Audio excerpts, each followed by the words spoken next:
is Spanish for danger. You know, we're in Colombia. Colombia has a reputation of being a dangerous country. And here we are, riding on a highway with signs that say peligro. Are we in trouble? Keep watching. Hello and welcome everyone. It's that time again. Bicycle Touring Talk 126th time, of course. I am George Schlacek, and bicycle touring is my passion. I love it so much I could talk about it all day long. In the last episode, Barbara and I rode our bikes from Bogota to La Vega. The ride was challenging but quite good overall. As soon as we arrived in La Vega, we met a local couple who treated us to dinner. We honestly couldn't have hoped for a better welcome and will always remember our night in La Vega. Hopefully, we'll pull off a return visit someday. The morning of January 9 started with some instant coffee prepared in our shower using our little homemade alcohol stove. We did this quite early, and that was a good idea as the bathroom didn't have the best ventilation and we weren't sure if what we were doing was actually permitted. It didn't take us very long to pack up, and around 8 o'clock we were ready to check out.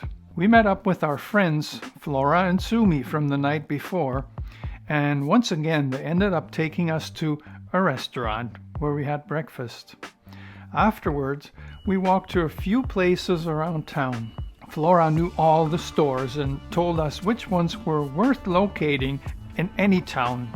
Justo y Bueno was one of her favorites, a discount store that had almost everything except fresh produce. Barbara also managed to get some cold remedy at the local pharmacy, but she was already feeling a lot better despite the challenging first day. When we left La Vega, we were surprised by how big this town actually was, because it was far spread out.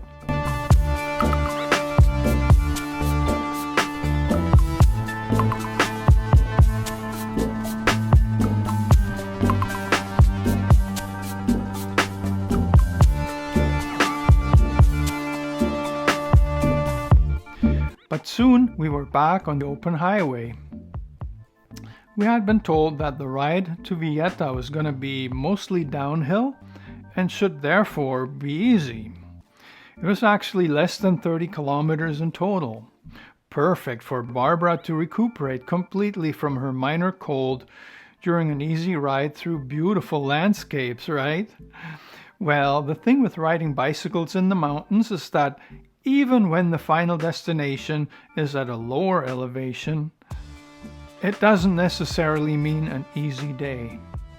Coming out of La Vega, we first had a nice descent, but then it was going back up for a while. Cycling is always tough and slow with loaded bikes, so we still spent a lot of time going uphill and even pushing bikes on that day.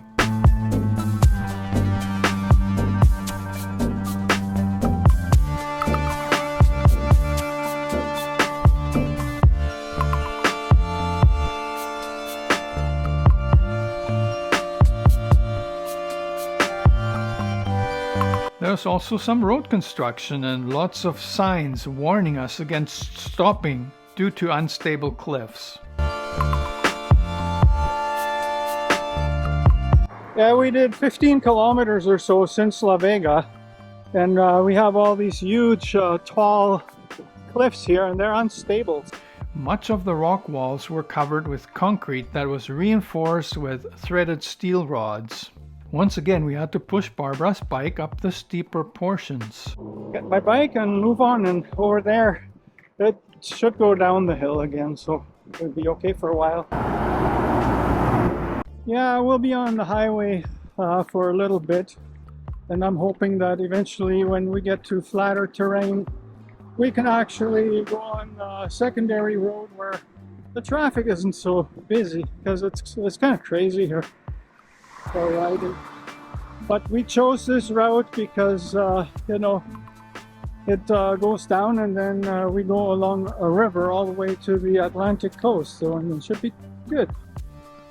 The following is a selection of scenes that we went through that day. It shows some of the toughest parts of this journey. Keep in mind that this was only our second day of this tour, and we really had no idea how it was going to continue. Barbara hadn't done much cycling since the early fall, and those hills with her loaded bike proved to be a lot tougher than expected, especially since she was still dealing with the effects of a cold and fatigue from the previous day. I was trying to keep a positive outlook, pushing on for us both, but to be honest, I had serious doubt whether we were ever gonna reach the ocean. What had we got ourselves into?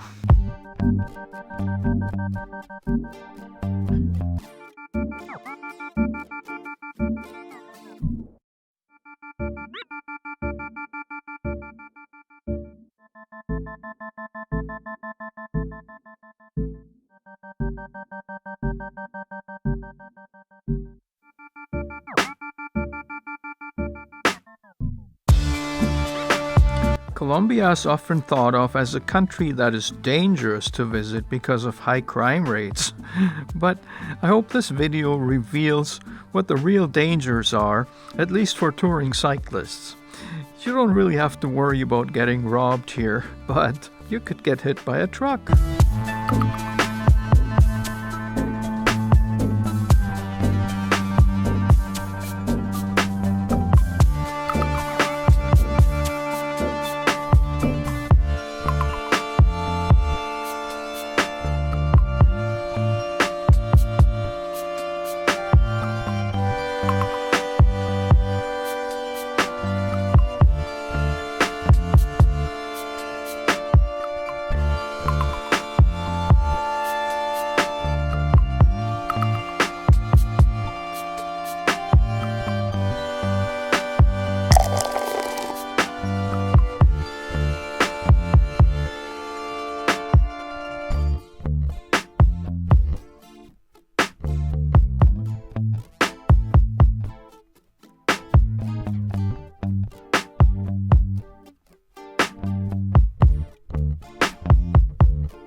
But eventually it was downhill all the way into the town of Villetta.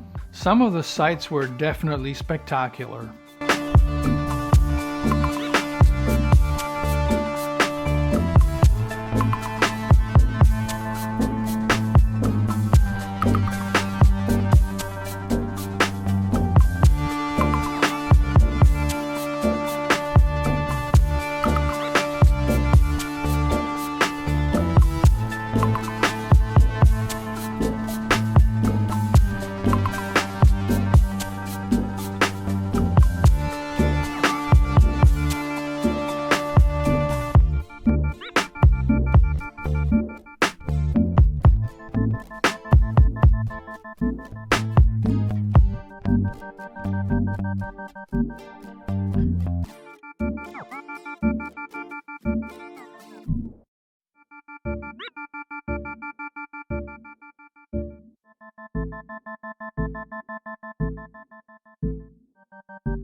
Hard to do that with one hand.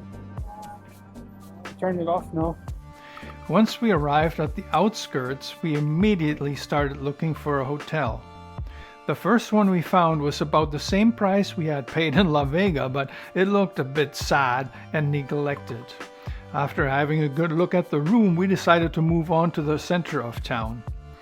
It turned out to be the right decision as there were a number of really nice places. The first one we approached, though, didn't want anything to do with us at all. Another lady complaining about us being extranjeros. I found that odd because Barbara sometimes actually gets mistaken for a local. The next place had a decent room and it was even cheaper than we had hoped. We took it for 2 nights. Our tour wasn't going to be fast-paced, but more about actually seeing and experiencing parts of Colombia. So we were going to spend a rest and explore day in Villetta. We were both pretty tired, even if the total ride wasn't all that long. Working the bikes up the steep hills had taken its toll. So we made it to Villetta today. It was supposed to be an easy ride, mostly downhill, and what it turned out is that for most of the days we were actually going uphill, because that's usually always the slow part. And I don't think Villetta is actually any lower in elevation than there's La Vega where we were yesterday. We're going to take a rest day tomorrow, and this room costs us roughly $15 per night, so it's a really sweet deal. And yeah, we had a rough day, but we're happy. This is a beautiful place. We both took our showers, which were warmish only because the tank on top of the hotel roof had been heated by the sunlight. But hey, hot showers aren't common in Colombia. Then we both took a short nap. But since it was still early in the day, we ended up at the town square not too much later. There was so much going on and we simply had to take it all in. This was a bustling place.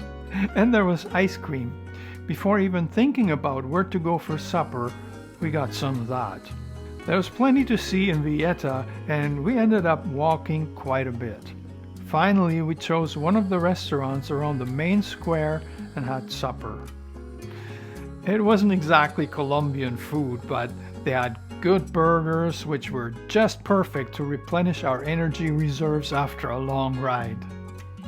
The next morning, we slept in, then walked back to the main square for breakfast.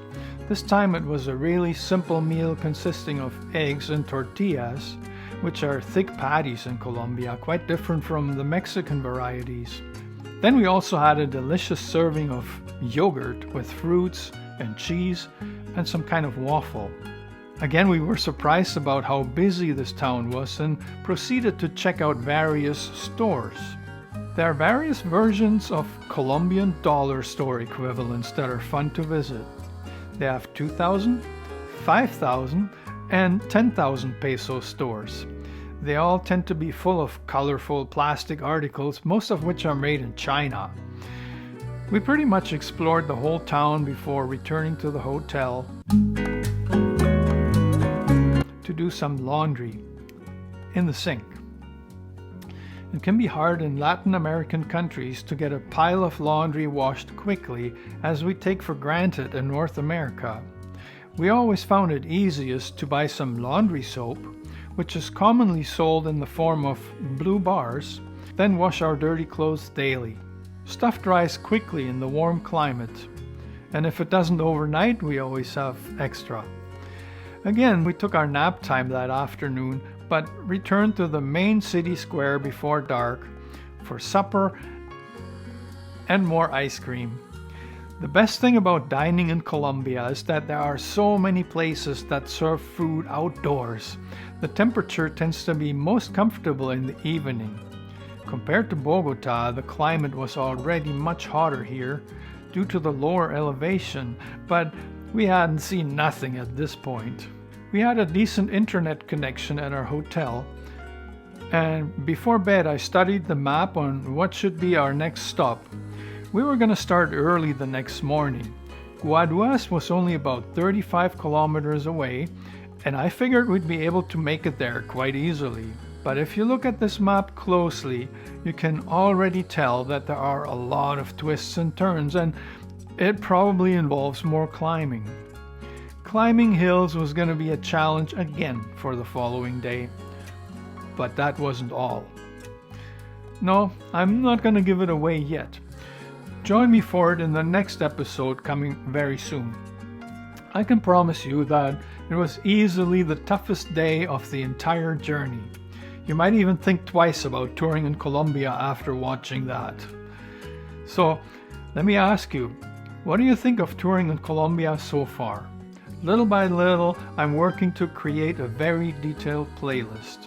But I could easily miss something that you guys are curious about, so feel free to leave me a comment, and as usual, I would greatly appreciate if you hit the famous like button for this video too. See you again soon!